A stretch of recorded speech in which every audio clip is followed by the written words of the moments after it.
Welcome to On the Edge with April Mahoney Brains. You've hit the spot. The place where the conversation is pointed, the guests are sharp, and the responses are never dull. Put your thinking caps on, because the conversation starts now. Okay. Welcome to On the Edge with April Mahoney Brains.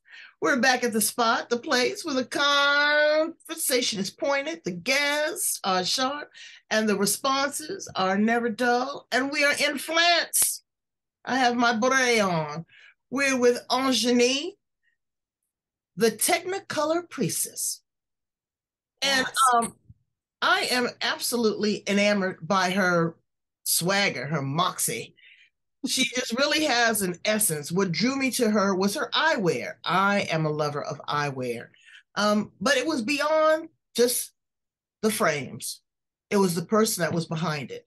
I want to find out what a Technicolor priestess does. She says she has some magic because she can help people work towards creating 7 figures, activating their inner galactic icon. That's a whole lot of abracadabra. We're going to see what's in that magic potion. Eyenie, thank you, and welcome to On the Edge. Yay, thank you, April. I call myself Technicolor Priestess. That's like I feel that everyone has their sort of iconic self, and it helps to name that essence or whatever. And so mine, I discovered, is the Technicolor Priestess. So this is like the holder of truth, the one who I know I can lean into as I navigate through life to be at my highest, most potent self. Oh, shoot. She's talking about some potency. So giddy and grateful to be here with you. Oh, now, Brains, you hear that American accent, don't you? She is a transplant. What landed you in Europe? What landed me in Europe? I feel like I was preparing for France my whole life. I was obsessed with France from as far back as I can remember. And I even studied French in middle school. I signed up as an elective.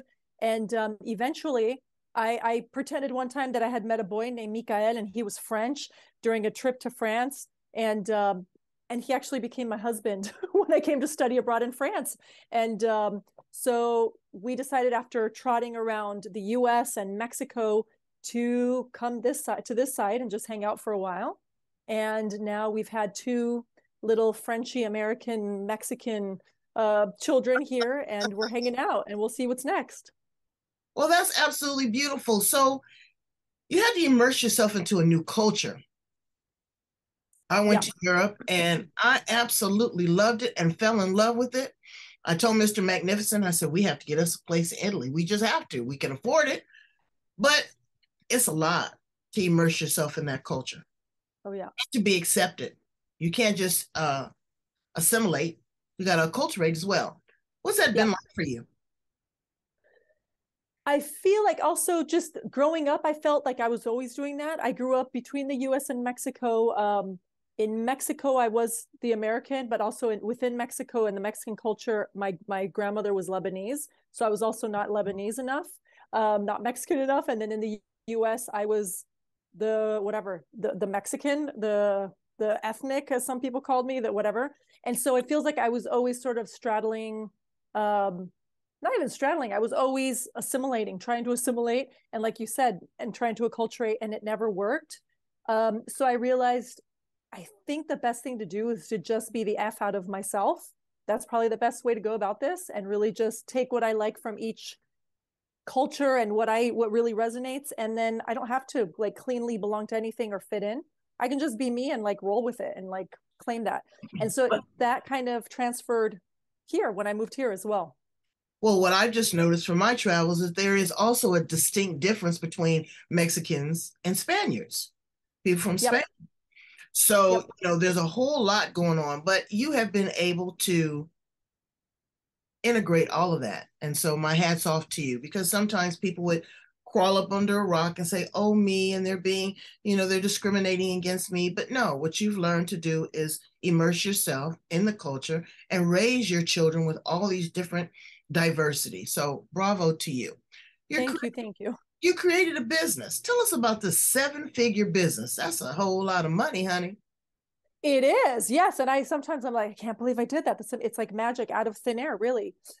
So basically, I, like many people who end up working with me, magicking with me, who I end up connecting with, I tried to do I was trying to fit in other ways. So I was trying to fit into by having like a very classic career. I went to university, grad school, got corporate jobs, and I was like, this is it. Like, if I want to make enough money to change my family's, situation, to change I've got to just get a really like corporate job. I got to get in there, climb the corporate ladder. I realized I was miserable. It was just not my thing. And I was still making myself do it. But then when we moved to France, actually, with my dude, we ended up in a very small village, in a like 8,000 people, like in the whole area, like in the whole just big area. And it was like living on campus. So I literally had nothing to do but be with myself and hang out and really just feel into like, what do I want to do with my life? And so I ended up getting a coaching certification. And of course I thought, oh, because I want to help people. I want to do something that's fun, where I have freedom. And then I was like, I'll just have a website and then I'll get clients out of nowhere and it'll be great. Like, I just have to get a certification and a website and then I'm cool, right? I'll just start making that's all you had to do. That's just it. That's it, right? And of course it totally worked, April. Like right off, just kidding. So that led me to the biggest personal growth, like transformation ever, right? I tried to resist. I was trying to follow the rules, resisting really showing who I was, because I learned early on, also maybe hide some parts of yourself that are less appealing, or don't be too weird, don't be too out there, don't be too whatever, just try to look like a coach and be serious so you can get clients. And so kind of in real time, I was noticing I'm hearing crickets. This whole trying to be someone else, or trying to like be generic so that I can appeal to everyone is just not appealing to anyone, is it? And so it was totally, I call it oatmeal energy. And so I started realizing, like, I've always resisted the style part. I love the style thing. Why am I resisting it? Because I thought it's too flaky, it's too superficial. I don't want to seem superficial, right? I want to have substance. Right. I mean, and you know what? You overthought that, because that's exactly where you need to be in France, is over top. They appreciate that. The more cosmopolitan you are, the more people resonate with you. When you're normal, you just kind of blend in with the cement and the pigeon shit. Yeah. Beautifully said. Exactly. So I realized, like, this is not helping anyone. It sure as shit isn't helping me, right? Like, what? And so I started embracing the style piece. And then I was hiding another kind of like my interest in, I've always had an interest in energy and like magic and, like the universe and God and like, all those things. So I was like, why don't I start just being honest about that, being honest about style? And soon enough, like those things sort of like, it was almost like the more honest I was about who I was and what I wanted and what I was really called to, the more appealing I became, the more people could actually see me, and the more clients started to come to me. And then of course, now, when they come to you, what do you do and what are they looking for? Yeah. So what ends up happening, because my greatest sort of, I don't want to say struggle, but sort of my work was to be fully expressed instead of trying to appear normal and fit in, just to kind of, as I call it, be a part of the illusion, right? And just kind of get accolades, get some, like what I thought is what you're supposed to want. When what I did is just start like understanding, like I've said several times, right? I'm realizing how much it pops up in my journey. It's okay to not fit in. I get to express myself fully. I get to be exactly who I am, and I get to make loads of money doing that, right? And so the more I talked about that, I started attracting people who noticed that they were doing the same thing. They were creative, they were quirky, they were weirdos, and they kind of had nowhere. It's like when you're in high school, you don't have like the table to sit at. You're like, I don't want to sit with the jocks. I don't want to sit with like the glee club. I don't want to sit, whatever. Like the table is, be the whoever you are, right? So it was like these people who always felt like the outsiders, the weirdos, started noticing, and they're like, I want to express myself too. I want to do this too. And I want to do it in my brand, because also they too they were doing things, and they continue, the people who I work with, they have online businesses, but they're trying to make it like look like someone else who's already had success. They're trying to make it like their business and follow that formula. And of course, even if it works at first, it's not sustainable because it's not them, right? So I started working with people. It started kind of like the gateway was the style piece. So I have it's a system, a process, like a magical way of using the elements, air, water, fire, earth, and space, to help people, because a lot of people are like, I want to express myself and be the real me, but how do I even do that, right? So the elements, they're really amazing. Once you understand what your 2 elements are, you get to start playing with your clothes, and you get to start expressing that part like a very tangible thing, and start seeing yourself. And it's almost like remembering who you actually are through the outfits you start wearing when you're connecting to the parts of yourself you resisted most, right? And so people, like, first it was really style, right? I want to express myself. I want to be quirky. I know I'm meant to do this. And then I started So noticing, that's like wearing some thigh highs with some Doc Martens. Yes, exactly. Yeah. And just doing totally out there things. And the things I started hearing is, I would have never, ever put this together, right? I would have never put this together. Like, I would have never thought that this would look amazing and feel amazing, and that this was really me, because you're trying to follow the rules and do things in a very calculated way to fit into whatever, right? I mean, that's a whole other conversation. But what happens a lot of times is that you have to also appeal to a customer base. You know, you are expressing yourself, but you have to pull in revenue from outside sources. So you have to also kind of niche who your target audience is when you're stepping out and doing whatever you're doing. I was watching the culture of hip hop. It's 50 years, yay. And I saw how they revolutionized everything. You know, you had all of the rich white kids wearing the preppy polo and Tommy Bahama and all this kind of stuff. And then you see these hip hop artists with these baggy jeans and jerseys and combat boots. They made all of that stylish. So you can definitely be an influencer and an impactor based upon your style, but you have to appeal to that audience. Is there an age range that you particularly work with? Because I know you've seen them online. These women are about 70 or 80 years old. They got the makeup, they got the clothes, they're wearing leopards, they're wearing psychedelics. They are doing it. Yep. What age group are you working with? So here's the thing I've realized. So as far as the niche goes, I totally agree, right?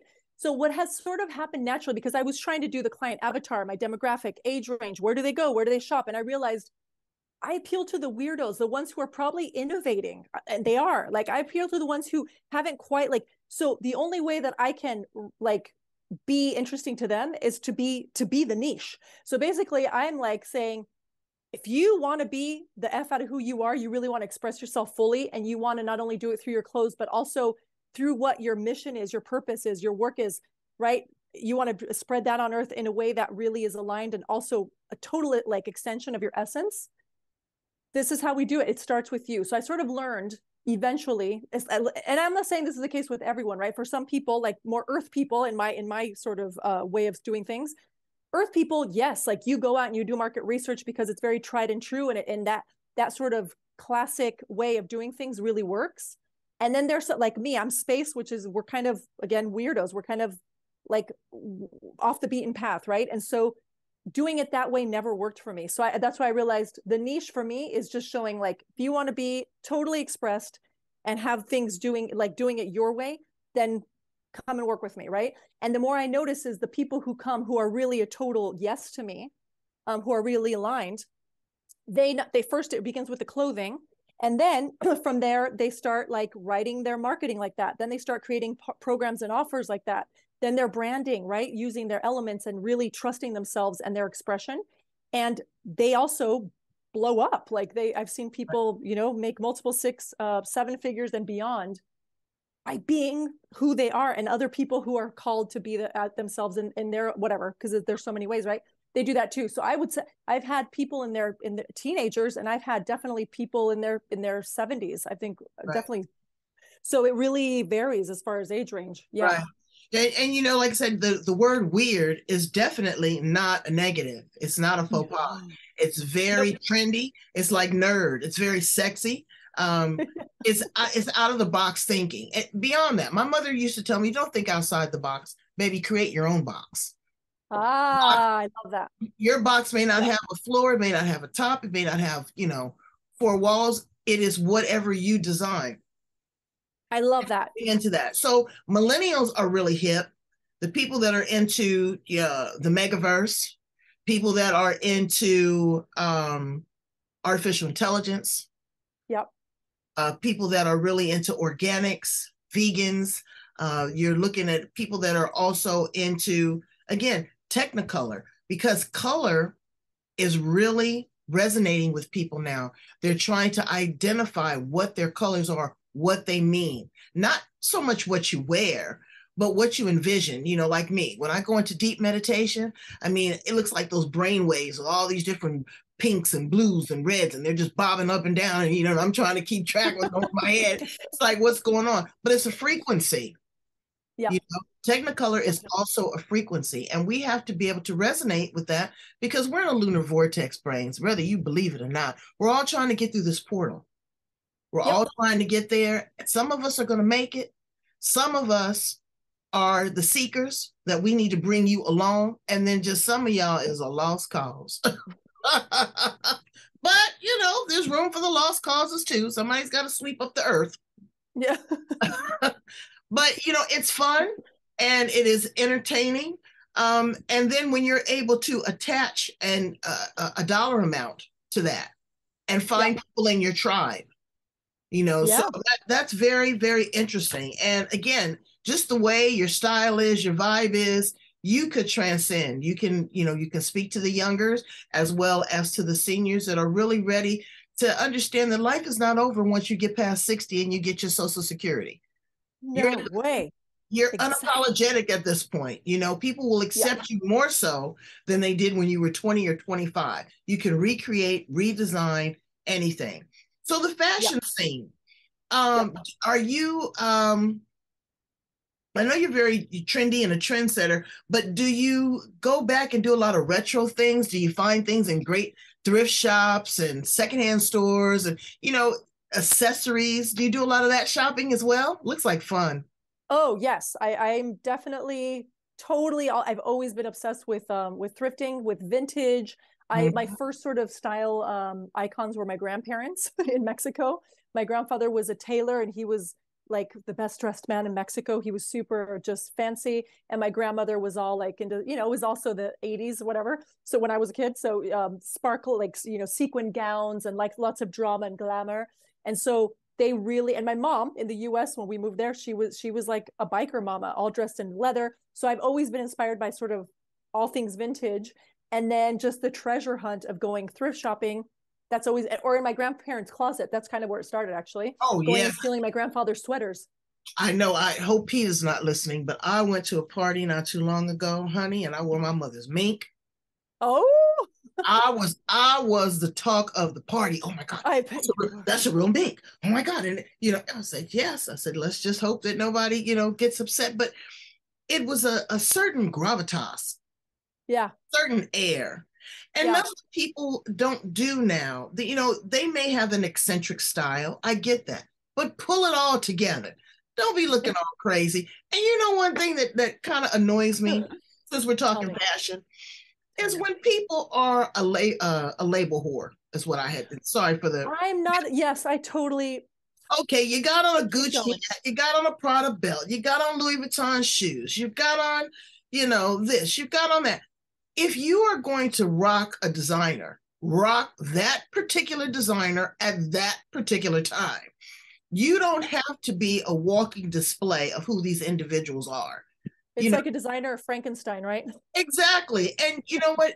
What happens to the individuality? What happens to, who you are? You are submerged in what somebody else has. And girl, I got over it. When I bought some Louis Vuitton boots, I saved 2 months' pay for that. God, I think things weren't even leather. They were vinyl. Yes, that's the thing. Yes. So you have to incorporate those things. And vinyl is good. Latex is good. Leather, cotton, hemp. It's a good time. But you have to know how to work with a style icon to get that, and that style will transfer into your business. Give us 1 or 2 different companies that you currently work with. My clients? Yes. So the 2 that come to mind that have really created just like huge, amazing brands. So they're independent coaches, they're entrepreneurs. So one's named Jessica Saran, and she's an artist and coach, and she helps artists fine artists or whatever to do things Mm-hmm. their way, which is amazing, right? To have their own career instead of buying into the whole elitist kind of art world. And you know what? Artists are like musicians or actors. They don't understand the business. Yeah. They're creative. So to work with someone to help them, and you've given her some great tips because each artist is very subjective. So that's a great one. Mm-hmm. Yeah. It's amazing. And just seeing her be herself and do business her way as an extension of her learning about herself, her elements, right? Her iconicness. And then another amazing client that comes to mind is her name is Simone Seol, Seol. And she's based in South Korea. She's become a huge influencer, multimillionaire. Also, obviously, doing her business, her marketing, everything in the same way, and that really aligned expression that's uniquely hers. So my theory, Asian culture is so progressive. I have some Asian friends, girl, they pay $5,000 for some repurposed old funky tennis shoes. That kind of sounds fabulous. Yeah, they're from what is that? Not Hiroshima. No, it's in Japan. Yep. They absolutely love that stuff. And I was like, are you kidding me? Oh, April, their eyes got all big and excited. I was like, oh my God, you would have thought the sweat from Michael Jordan was still in the bottom of the shoe. Maybe it was. It was, but it's what they like, and it's about having fun. So please tell my brains how to get in contact with you, how to work with you, how to find their own iconic self. Yeah, so a really good place to start. I always say your style is the gateway to discovering the truth about yourself and starting to trust yourself, your iconic self. So the best way, which is free and fun and easy, is to go take my quiz. I can send you the links. You can put it in the show notes. Oh, perfect. Yeah, so there's the quiz. You go and you take it twice. You turn off your brain. You tap into your inner knowing, to that inner icon that already lives within you. And you take it twice. You discover your elements, and then you'll receive information about the elements. And you just start learning in that way. See how, use that information to go and create something, that's totally new and that feels really uncomfortable and edgy, using what you have in your closet already. So that's a really good way to get started. That's great. So what's your website? So it's technicolorpriestess.com. Technicolorpriestess.com. Well, you have been such a wealth of information, so vivacious. Just, you lit up my day. You're going to make me go in. I think I'm pretty stylish. I'm not doing too bad. I'm not doing too bad for 60. You're nailing it. You are nailing it. This outfit is all kinds of fabulous. Well, thank you. Thank you so much. But, it's our heart and it's truly your intention. What do you really want out of life? Do you want to be the carbon copy of someone else, or do you want to be that individual, unique soul? And that's what we want you to be, is an individual, unique soul right here on the Edge Brains, where the conversation's pointed, the guests are sharp, and the responses are never dull. Thank you so much for being on the show with me. I appreciate you, love you, value, and be watching you. Brains, if you are strange, come on over, because we got it. We got a place for everybody right here where you are loved, honored, and respected.